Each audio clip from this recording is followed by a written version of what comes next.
All right. We are officially live, and I'm going to allow the audience a minute to jump in here. And as I do, I just wanted to welcome our two guests for today. We have, as people would recognize, Mr. Kevin O'Leary. Mr. Wonderful, Kevin, how are you? Great to see you. Great to be here. Thank you. Fantastic. We've also got the founder and CEO of Flower Turbines, Dr. Daniel Farb. Daniel, how are you today? Fine, thank you. Fantastic. My name is Josh Amster. I'm the Senior Vice President of Fundraising at Start Engine. I'll be moderating the conversation for today. And in today's conversation, we're going to have a nice dialogue between Kevin and Daniel about flower turbines and what they're doing, their industry, and relevant topics in that world and with what's going on today. And so, we will have time at the end for some questions as well. So please feel free to drop questions and comments into the chat. Our team will be collecting those and making sure that we can address as many of them to Kevin and Daniel as this goes along. So I guess first question for Daniel, if you don't mind just introducing Kevin and to the audience to Flower Turbines and what you all are up to over there. So, very simply, I believe that Flower Turbines is the only small wind company that can turn it into a $1 trillion industry like solar. And that's based on a foundation of over 30 patents, some of which are game changers in aerodynamics and electronics. So that's quick. We'll go into that in more detail. Absolutely. I mean, can you provide a little bit more of a summary on some of the company's products and what they do? Okay. Right. So we have small wind turbines ranging from 1 meter high to 8 meters high. And the key brand, one of them, is what we call the Tulip. They are the first, maybe the most beautiful wind turbines you've ever seen. They're works of art that look like tulips as they rotate. And people are fascinated by them and watch them.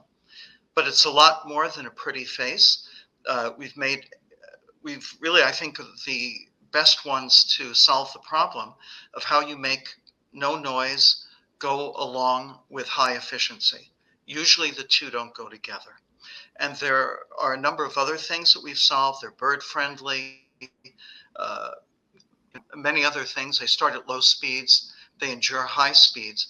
But the killer application that I believe is going to make us a huge company is what we call the bouquet effect or the cluster effect. We have granted patents on how to make this kind of turbine be placed in relationship to the wind, in relationship to each other, so that they can produce much more power for each turbine that you add to the group. So that means, for example, if you were to get 4 of our turbines, place them together correctly, that would be the same as getting 8 turbines and putting them separate. So even with 4, it doubles the amount of power that they can produce. And that's because they drive wind currents into each other, very much like you see birds in flight are kind of at this angle, or airplanes in military formation. They feed off of each other in order to create greater aerodynamic efficiency.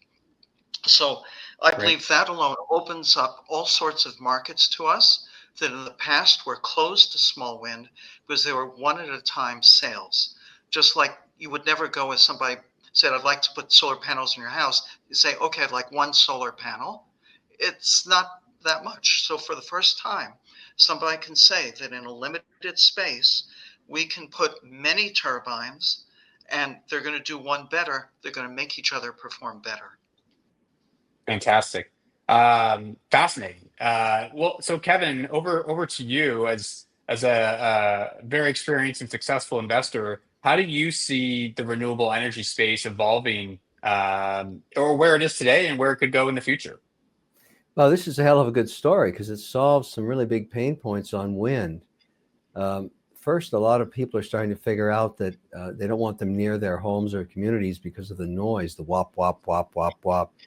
That also confuses whales out in the ocean. There's a lot of problems with that. and also kills a lot of birds. And so that's over the last 5 years become a really big issue for the behemoth wind turbines. And some countries are saying, okay, we're going to pass on that, particularly ones out in the ocean. These sound a lot more efficient, more interesting, and basically where you've got a lot of feedback that's negative, they don't have it. And so it's a good innovation. Wind turbines are here to stay. So you're looking for innovation for sure. And particularly in states and communities and places on Earth where there's a tremendous amount of wind all the time. It's just supplemental energy. Who wouldn't want it? But clearly, if it's going to destroy wildlife, it isn't long before somebody is litigating on that. So this is a really good idea. Thank you. Daniel, yeah, okay. please go for it. I just want to Absolutely. mention that we have another set of what I call disruptive innovations that we haven't put fully into effect yet. We've just started developing our own charge controllers, small ones, simple ones, with the advantage that they use almost zero background energy. A lot of the electronics associated with wind turbines use a lot of background energy. Now, the 10 patents that we have involve things like using AI to predict wind speed, involve accumulating energy from low wind speeds and then moving it into the grid when it's accumulated sufficiently, as well as controlling the cluster effect better for an even stronger effect. So this is also what we've got coming that I believe is going to enhance the cluster effect even more. I know, Daniel, you've talked a lot recently about data centers and that being a key focus for Flower Turbines. It's an area that I know Kevin has a lot of experience in as well. Daniel, starting with you, why are data centers a key focus and of interest for Flower Turbines? So the general market is that they're going to consume a lot of energy and they have a lot of space. So there are three ways that we can help a data center. One is by putting them around the periphery and make a huge cluster. Again, the cluster is the key here. On the roofs. And we also have a recently granted US patent on something that really nobody has figured out a way of handling or mastered, which is to take the air exhaust from wind turbines, from the data centers or other industrial properties and recycle it. Because if you place the turbine too close, then you're going to block the air coming out and it requires more electricity to pump it out. If you put it too far away, you miss it. So, and then I think, of course, the part about the recycling of wind is usually a no-brainer because you've got constant wind coming up. And that can be even in non-windy areas. Alberta is a windy area, but there are lots of data centers around the world that aren't in windy areas, and this can be used with them too. Yeah, So, you're right. I think we've got The Grand Prairie municipality is very windy, both in the winter and in the summer, and so there's a constant cycle of it's a very open property. Obviously, when you build a data center, not a lot of trees on it anymore, but yeah, it could be very interesting. I mean, we hadn't even thought about this because the traditional wind turbines that kill birds, can't put that in. There's just too much death and destruction going on. So that's an interesting reaction. And I have to say that one of our challenges is overcoming existing prejudices about wind turbines or people not even thinking of what we can do for them because they've rejected it at an early stage for reasons of birds or efficiency or whatever else. Yeah, that it actually has become a political issue. Most municipalities, when you propose something like this, like a wind turbine farm, the ratepayers don't like it, and I mean, everything's local when you're talking about technology like this. People have to live with it. So this is a very interesting innovation because when you get that initial reaction saying no, we're not going to do wind turbines, you come up with the tulip and say, no, this is actually quite attractive. It's art, doesn't hurt birds, you can't hear it. And then people are interested. And undoubtedly they want to see a prototype work.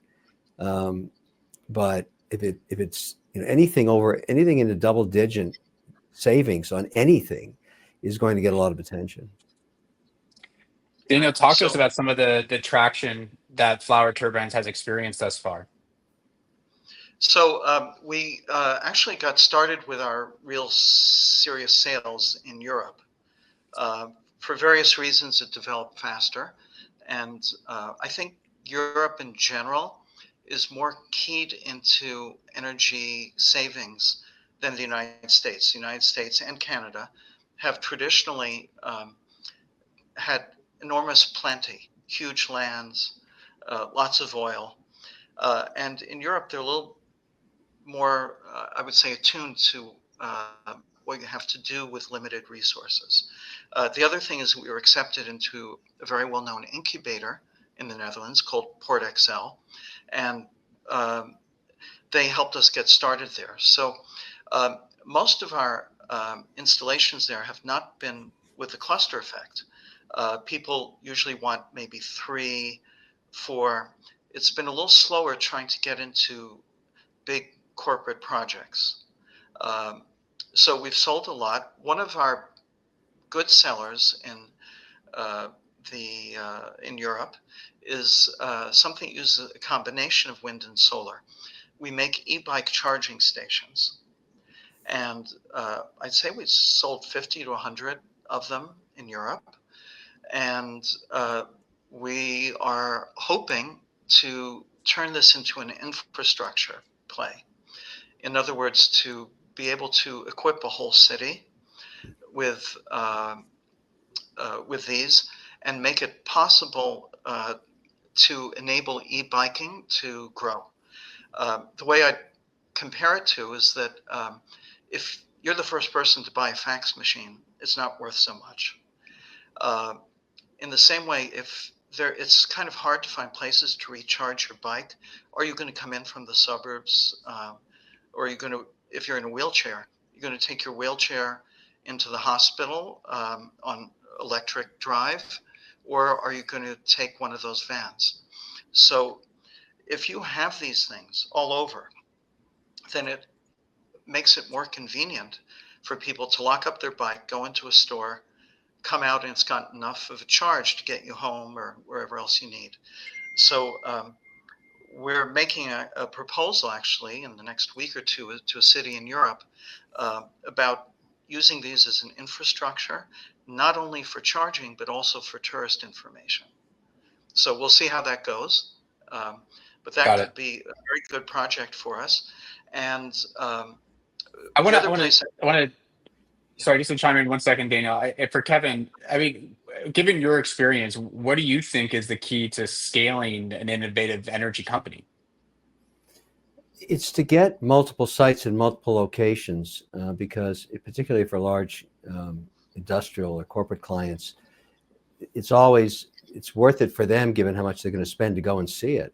Just fly there, and it's almost like you have the way you sell aircraft. People go and see the planes and fly them all the way to Paris Air Show.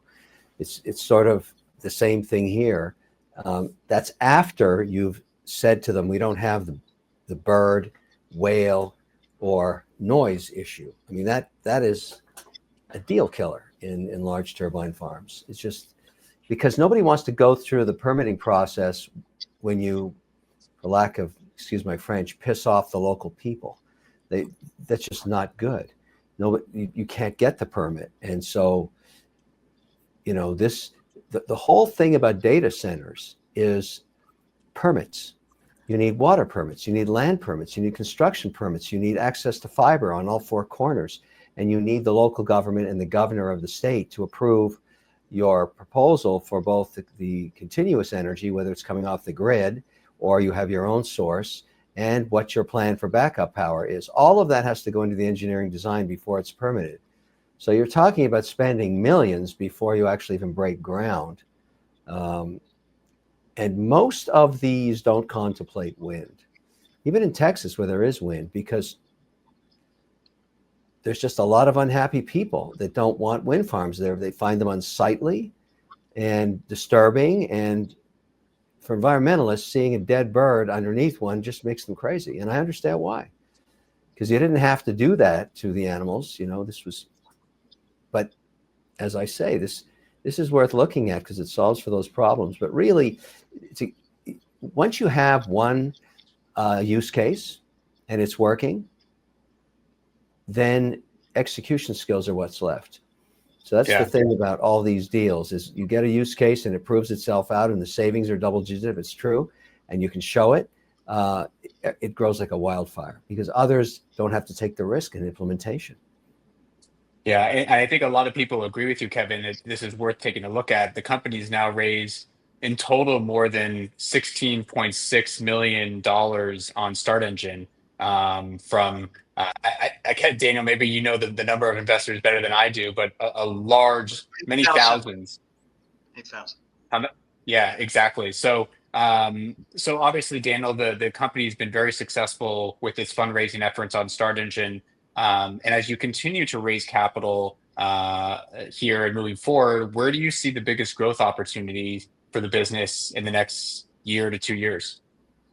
So if we can do what Kevin just mentioned, which is to get really good use cases, and we for the cluster effect, we don't have really good use cases. We've measured it very carefully, experimentally, but we haven't had really good use cases, or people haven't wanted us to come in and check the data, all these kinds of things.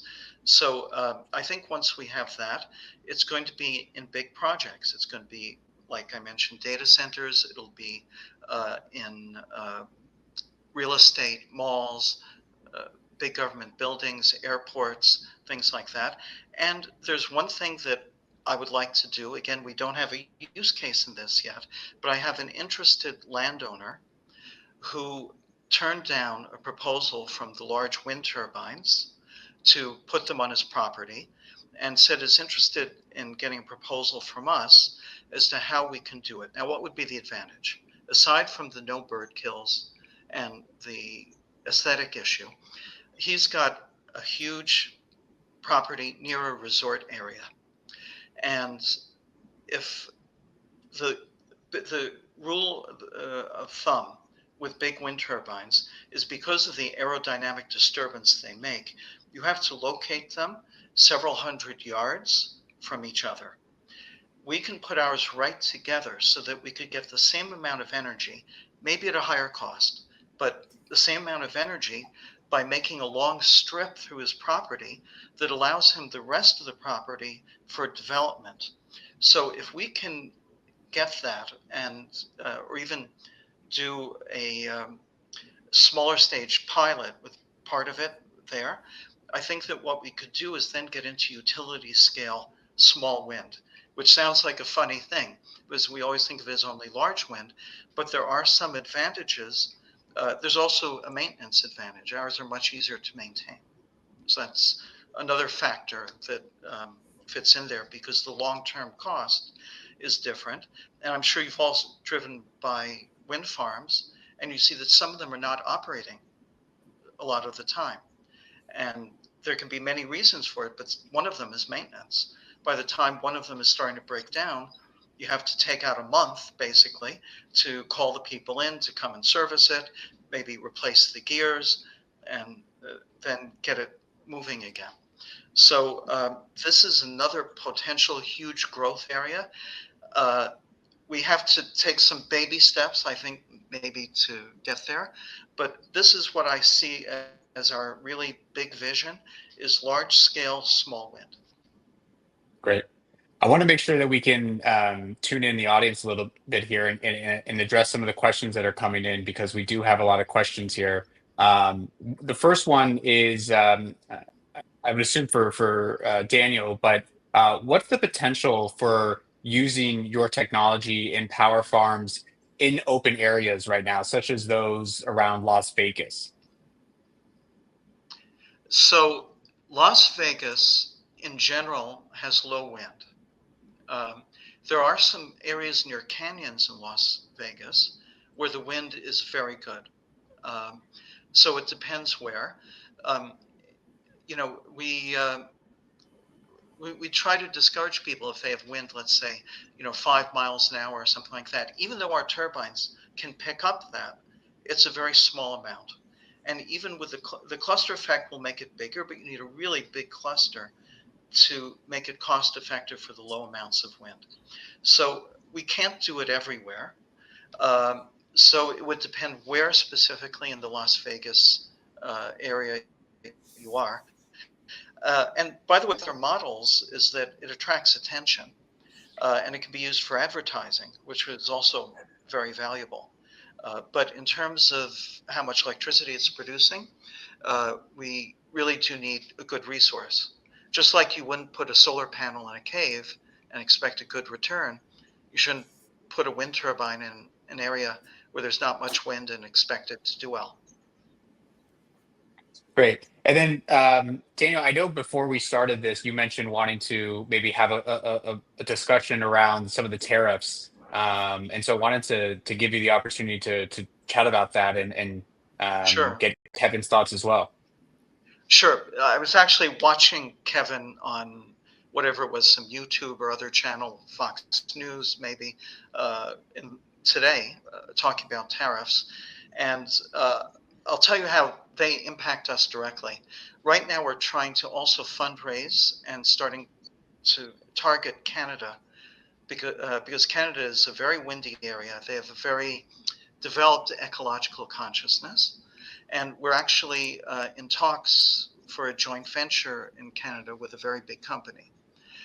And we've been calling some of the people who haven't completed investment or a purchase in Canada. And 80% of the time, according to our staff, they say, we won't have anything to do with an American company, et cetera, et cetera. So I was listening to Kevin's remarks today about how there's politics involved, but what we're finding is it's reaching the average person as well. So I was wondering what your answer would be if somebody says we're angry at the United States, get rid of Trump, et cetera, and how we would do that, because I think it's an important market for us. Well, you're not the first person. I have a broad portfolio of companies on both sides of the border. In fact, I was born in Montreal as a Canadian. My family's all American because we moved to the U.S. and had our kids there. So they're American, they're Irish, and they're Canadian. So it's a really interesting mix. I feel I'm in a unique position to kind of know what's going on both sides of the border. So in the case of Canada, this is a very unique period. It's Canada over the last decade has had complete economic collapse. In fact, 25% of the population now live below the poverty line. It was a series of mistakes of policy under a prime minister called Justin Trudeau, who turned out not to have very good executional skills. So he eventually got thrown out of his own party, and they brought in the ex-Bank of England Canadian. His name is Mark Carney. At the same time this was happening, this is only a few weeks ago, Trump has a toxic relationship with Trudeau and a minister called Freeland, who was the finance minister. They literally hated each other. And Trudeau is having, meetings with Trump down in Mar-a-Lago and just remained toxic. So Trump came up with this idea of calling him the governor of Canada. And poking fun at him and driving him absolutely crazy. And he was enjoying doing it. And he came up with the idea, as the bombastic nature he has, of buying the Canadian country and making it the 51st state. Now, you can imagine that was great political fodder for Carney, because Carney's problem prior to Trump, and I'm giving you the full explanation, which is going to be a good answer for you when you understand the dynamics here. The election is just weeks away. It's the 28th of April. So what Carney found was he was trailing by 30% because people knew his party and the people that are still in the cabinets, parliamentary system. It's like the British system. You put these people in place to run mandates. They all failed and they're still there. So he was having a really hard time explaining why it's going to get better when now 25% of the population lives in poverty. But all of a sudden, Trump becomes a shiny bead for him. He goes out and he says, look, only I can defend you against the evil Trump. And every day he spent millions of dollars on television saying, don't look at my party's results. Don't talk about the past 10 years. Focus on the evil taskmaster, and I will defend you. And his poll results went right up to parity and then passed the competition, a conservative guy named Pierre Poilievre.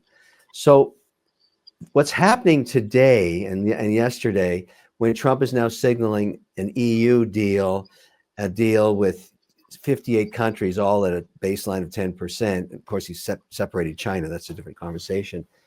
Has really hurt Carney in the last 48 hours because he no longer has the evil Trump, because everybody's in a negotiation to get to a place where Europe, Eastern Europe, Mexico, and Canada are all part of an economic union with maybe zero tariffs. That's the signal coming out of the White House. I don't know if you just saw the live cabinet meeting. This is getting really interesting. And so that's why the market has been all over the place trying to determine day to day. The reason I'm bringing this up is after we get past the 28th, which whoever wins, that prime minister is going to fly down to Washington and start negotiating NAFTA 3. And all this hate Trump rhetoric goes away because there's no political motivation to do that. And of course, the United States buys 75% of Canadian output, and 28 states say Canada is their #1 export in terms of their goods and services. So this is a marriage that's been around for over 100 years, and it's having a tiff. It's a little bit of a dating, problem, and it's going to come right back in line after the election. So you're not going to have this problem in May and June. So I wouldn't worry too much about it.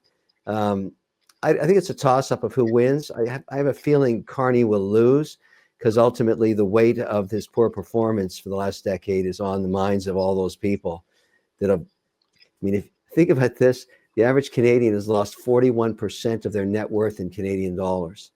They're pretty pissed.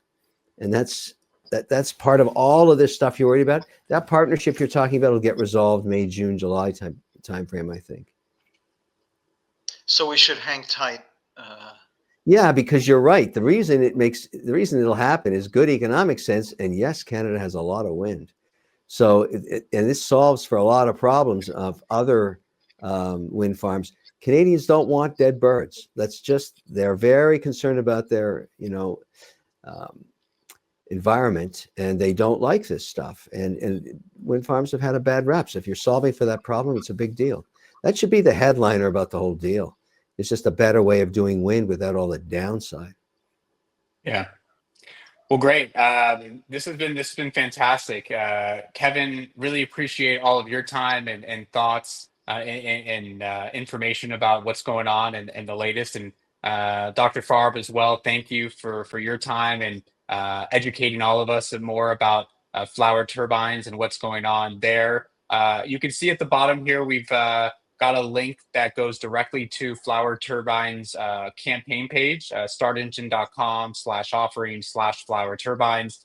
Please feel free to visit that link to learn more about the business, the opportunity, and what's going on here. But gentlemen, thank you both so much again, and I hope you both have a tremendous rest of your day. Thank you. Nice meeting you. Yeah. I'd just like to say I appreciate the role that Start Engines has played in helping me develop and get to where I am now. Well, thank you, Daniel. That's a great endorsement. That's a great endorsement. And I'm a shareholder and a paid spokesperson because I really believe in this format. This is the next wave of how venture capital is democratizing, for everybody. I think it's fantastic. It's great. I've had many companies involved in it. And I think your story is easy to understand. I think you'll do well on this platform. Let's see what happens. Fantastic. Thank you guys both. And like I said, have a great rest of your day. Bye-bye. Okay, take care.